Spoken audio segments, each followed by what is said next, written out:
একটি বিদ্যুৎ প্রকল্প, একটি রাষ্ট্রীয় উদ্যোগ যা কোটি কোটি টাকা লাভ করতে পারত, সেই প্রজেক্টটি হঠাৎ করে একটি অবিশ্বাস্য দুর্নীতির কেন্দ্রে পরিণত হলো। রহস্যময়ভাবে সরকারের টাকা উধাও, সিংহভাগ শেয়ার একতরফা আত্মসাৎ, আর সেই জালিয়াতির নেপথ্যে দেশের শীর্ষ বিদ্যুৎ প্রতিমন্ত্রী থেকে শুরু করে সরকারি কর্মকর্তাদেরও রয়েছে অন্ধকার সম্পর্ক। দেশের অন্যতম বড় বিদ্যুৎ প্রকল্প আশুগঞ্জ পাওয়ার স্টেশন নিয়ে অভিযোগ সামনে এসেছে একটি বড় জালিয়াতির, যেখানে সাবেক বিদ্যুৎ প্রতিমন্ত্রী নসরুল হামিদ বিপু, সরকারের শীর্ষ কর্মকর্তা এবং ইউনাইটেড গ্রুপের মালিকাধীন প্রতিষ্ঠানের অবৈধ হস্তক্ষেপের অভিযোগ উঠেছে। ঠিক 12 বছর পর তদন্ত শুরু হলেও এক প্রভাবশালী সরকারি কর্মকর্তার তদবিরে থমকে গেছে তদন্তের গতি, এবং এখনো জনগণের সামনে আসেনি এই জালিয়াতির পুরো চিত্র।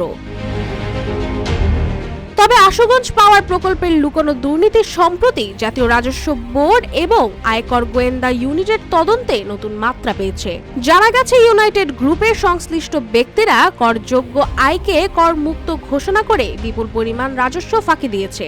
শুধু তাই নয়, প্রকল্পের জন্য পর্যাপ্ত সরকারি তহবিল থাকা সত্ত্বেও বিনিয়োগ না করে শেয়ার গ্রাসের মাধ্যমে কোম্পানির পক্ষে একতরফা সিদ্ধান্ত নেওয়া হয়েছে, যার ফলে সরকারের ক্ষতি হয়েছে লক্ষ লক্ষ টাকা।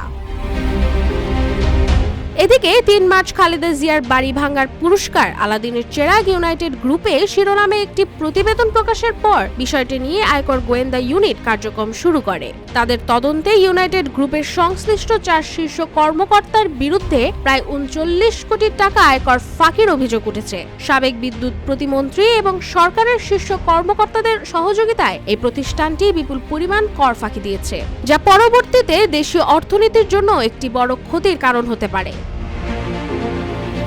তবে সঠিক তদন্ত এবং যথাযথ আইনি পদক্ষেপের মাধ্যমে এই জালিয়াতির প্রকৃত চিত্র সামনে আসতে পারে বলে আশাবাদী অনেকেই। আইন শৃঙ্খলা বাহিনীর প্রতি আহ্বান জানানো হচ্ছে যাতে দেশের শীর্ষ নেতাদের বিরুদ্ধে এই অপরাধের জন্য দ্রুততম সময়ে বিচার কার্য সম্পন্ন করা হয়।